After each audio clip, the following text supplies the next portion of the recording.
Reconhecimento pessoal. Galera, vou tentar expor aqui o conceito e a necessidade de se observar os preceitos legais quando se trata de reconhecimento pessoal daquele que está sendo alvo de investigação ou uma persecução penal, né? Então, mais propriamente, simplificando a fala, que está sendo alvo de uma investigação por uma suposta prática de um delito, por ter supostamente praticado um delito, né? Da importância desse dispositivo, desse instituto, e que ele seja, da importância que ele seja respeitado e seguido de acordo com a normativa, com a norma regente. Então, o reconhecimento pessoal, ele está previsto lá no artigo 226 do Código de Processo Penal, e lá ele trata especificamente e de forma objetiva, sem margens para subjetivismo, para interpretação subjetiva, de como que deve ser feito. Então, deixa eu ler para vocês o que dispõe o dispositivo e voltamos a comentar aí sobre o que tem sido decidido pela jurisprudência, pelos tribunais, e já há muito tempo, e também o que tem sido alvo de discussão e o entendimento firmado pela Corte Superior, o Superior Tribunal de Justiça. Então vamos lá. Diz o artigo 226 do CPP, Código de Processo Penal, que quando houver necessidade de fazer o reconhecimento de pessoa, proceder-se-á da seguinte forma. Aí vem lá os incisos do artigo 226. Inciso 1. A pessoa que tiver de fazer o reconhecimento será convidada a descrever a pessoa que deve ser reconhecida. Inciso 1. Inciso 2. A pessoa cujo reconhecimento se pretender, ou seja, a pessoa que está sendo imputada em um fato criminoso, a pessoa cujo reconhecimento se pretende proceder, o reconhecimento que se pretende, será colocada, se possível, ao lado de outras que com ela tiverem qualquer semelhança, convidando-se quem tiver de fazer o reconhecimento a apontá-la, ou seja, que deverão ser colocadas mais de várias pessoas, 2 ou 3 pessoas, uma ao lado da outra, juntamente com a pessoa que tiver que ser reconhecida, e pedir para quem vai reconhecer apontar qual delas seria o suspeito. Inciso 3. Se houver razão para recear que a pessoa chamada para reconhecimento por efeito de intimidação ou influência não diga a verdade em face da pessoa que deve ser reconhecida, a autoridade providenciará para que esta não veja aquela, ou seja, será providenciado para que a pessoa que está fazendo o reconhecimento, que vai apontar, geralmente a vítima fará isso nos casos, casos de furto, de casos de roubo, ou casos aí que envolvem a clandestinidade, por exemplo, crimes de cunho de violência sexual. Então, será feito de maneira que a pessoa não reconheça, não veja quem está apontando, fazendo o reconhecimento. Então, diz o artigo, inciso 4, o último, o ato de reconhecimento lavrar-se-á auto pormenorizado, subscrito pela autoridade, pela pessoa chamada para proceder ao reconhecimento e por 2 testemunhas presenciais, tá? Então, o ato ter a fé pública pretendida deve, inclusive, ter 2 testemunhas.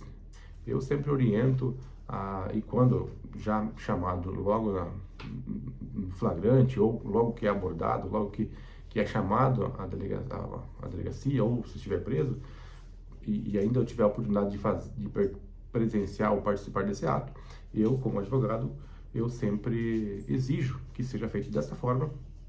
Caso a autoridade policial se recuse ou ainda continue a realizar o ato de maneira distinta do que prescreve o 226, eu peço que conste isso nos autos, o requerimento e também o indeferimento ao atendimento do que preterido pela defesa. Então, eu sempre exijo que se faça o reconhecimento de forma honesta, pura, para que não haja vício e futura nulidade, e também não haja injustiça, porque muitas vezes a vítima aponta um indiciado, um criminoso que não é falso, por memórias falsas, como ficou fixado aqui recentemente num julgado, e acabe imputando o fato aí, ou reconhecendo pessoa distinta do caso. Por mais que aquela pessoa talvez tenha alguma ficha criminal, até por delitos parecidos, mas o que se investiga é aquele fato, especificamente. Então, para não haver essa injustiça, principalmente, eu sempre exijo que se faça dessa forma correta e a vítima não tenha nenhuma influência, de qualquer modo, para apontar para um determinado indivíduo. Então, seguindo ali o 226, o parágrafo único diz que, disposto no inciso 3 desse artigo, não terá aplicação na fase de instrução criminal ou plenário de julgamento. Ou seja, essa aplicação do artigo do inciso 3, que diz: se houver razão para recear que a pessoa chamada a reconhecimento pelo efeito de intimidação ou influência não diga a verdade em face da pessoa que deve ser reconhecida, a autoridade providenciará para que esta não veja aquela, ou seja, essa omissão ou esse afastamento para que a pessoa indiciada ali, investigada, não saiba, não veja quem está apontando o dedo para ele como suspeito, não se aplica em plenário de julgamento, nos crimes de tribunal do júri, né? Os crimes dolosos contra a vida. Então, se tiver que fazer um reconhecimento e é previsível, tem previsão durante a instrução, não há essa possibilidade de fazer esse afastamento, tá? Então, assim como na instrução criminal, perfeito? Então, assim, seguindo aqui, só para a gente deixar arrematado, o artigo 227, que é na sequência, no reconhecimento do objeto, proceder-se-á com as cautelas estabelecidas do artigo anterior no que for aplicável. Isso se trata de reconhecimento de objeto, que é outra coisa, eu vou deixar para uma outra oportunidade. Então, voltando aqui ao reconhecimento pessoal, é para fazer o reconhecimento da autoria delitiva, apontar quem foi o autor ou o possível autor do delito, tá? Isso também é possível e é previsto que a autoridade policial usa para iniciar, inclusive, uma investigação, porque sem autoria pode haver um delito, um crime, mas sem autoria não há, de maneira alguma, como avançar e ir adiante um processo ou até mesmo uma investigação, tá? Então, assim, a jurisprudência massiva, a jurisprudência majoritária, enfim, num sentido geral, inclusive STJ e STF, vinham até recentemente chancelando ou ratificando os reconhecimentos que não cumpriam com os dispositivos do artigo 26, com os dispositivos do artigo 226. Ou seja, vinham fazendo adeus, assim, a bel prazer. E isso, nós, advogados criminalistas, eu principalmente, sempre impugnei, sempre discuti esse assunto, trouxe nos recursos essa questão do reconhecimento. E, finalmente, a jurisprudência vem alterando, dá para se dizer que já se alterou nesse sentido, em relação ao reconhecimento, principalmente a do STJ, que já está aí alinhada com a do STF, o que não poderia ser diferente, até porque, como vinha tratando, até no último julgado,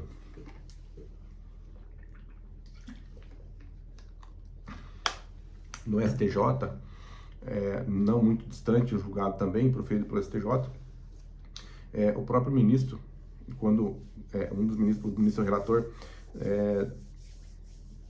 se manifestou, disse que a jurisprudência do STJ vinha ratificando esses depoimentos e chancelando essa falta de respeito ao disposto no artigo 226.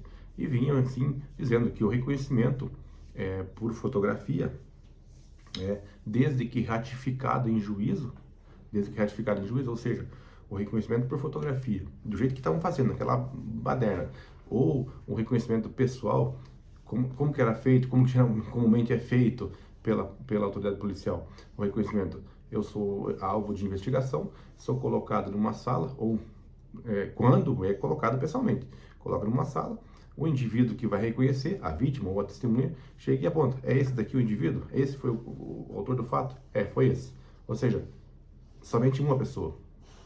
Para ser correto e válido, precisa, de acordo com o artigo 206, que sejam colocadas várias pessoas, 3 ou 4 pessoas, com semelhanças, inclusive de cor de pele, de altura, de cabelo, tudo, de peso, lado a lado, e o sujeito a ser reconhecido entre essas pessoas, e a vítima, ou a testemunha, o reconhecedor, apontar para aquele que efetivamente seria o suspeito.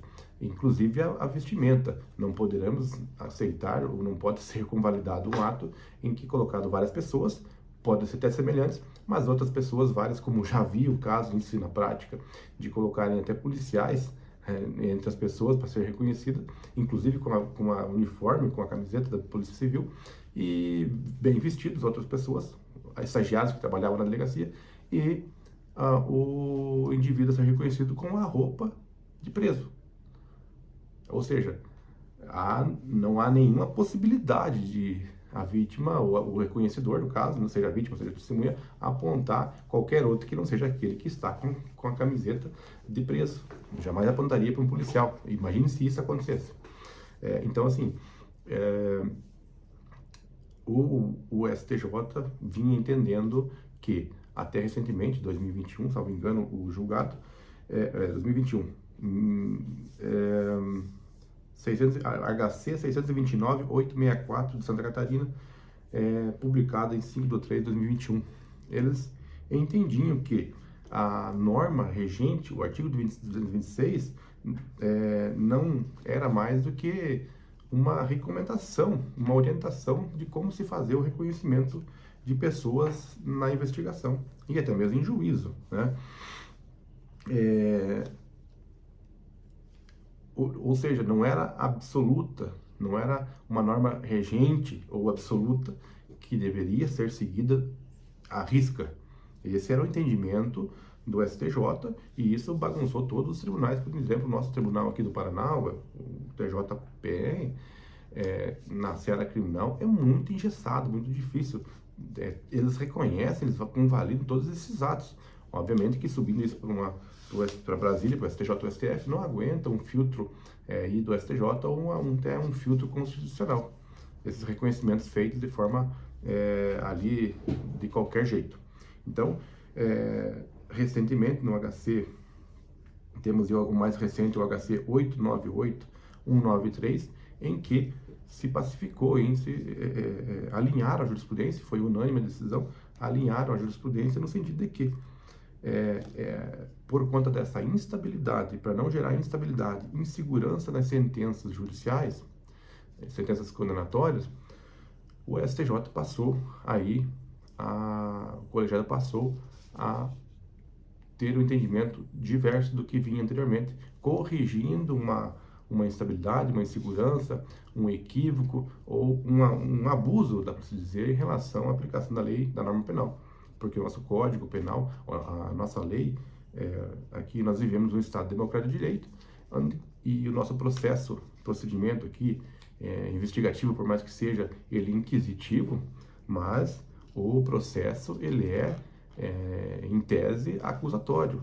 Inclusive com a alteração as alterações feitas pelo pacote anticrime, ficou ainda mais configurado e ficou expresso essa aplicação aí do procedimento de persecução penal de maneira acusatória.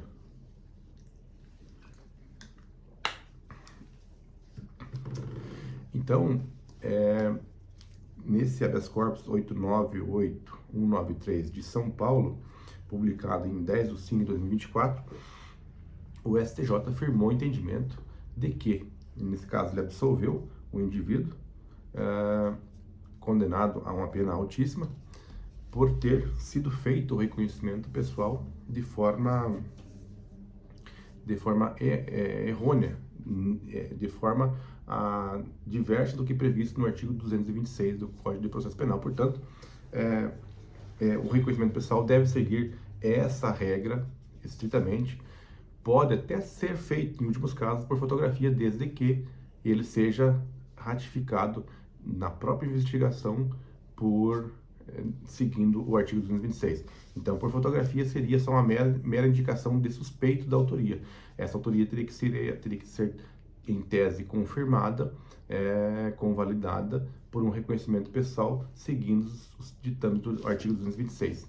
E se feito o reconhecimento, não por fotografia, mas pessoal, e não respeitando a determinação do 226, do mesmo modo, mesmo que ratificado em juízo, será considerado nulo e o processo será nulo e a absolvição será determinada.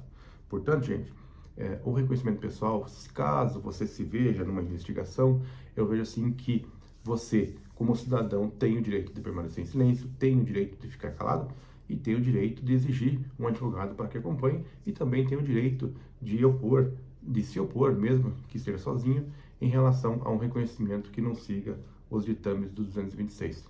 Então fica aqui, não vou me prolongar mais e no próximo vídeo a gente pode comentar mais sobre isso. Espero também que tenha a colaboração dos seguidores, das pessoas que visualizaram esse vídeo. Deixe um comentário, uma crítica, aponte um erro, não tem problema nenhum. Nós estamos aqui com o intuito de passar a informação de uma maneira mais clara, mais simplória, para que todos os cidadãos tenham acesso e saibam dos seus direitos mínimos, principalmente em sede de investigação criminal. Um grande abraço e até o próximo.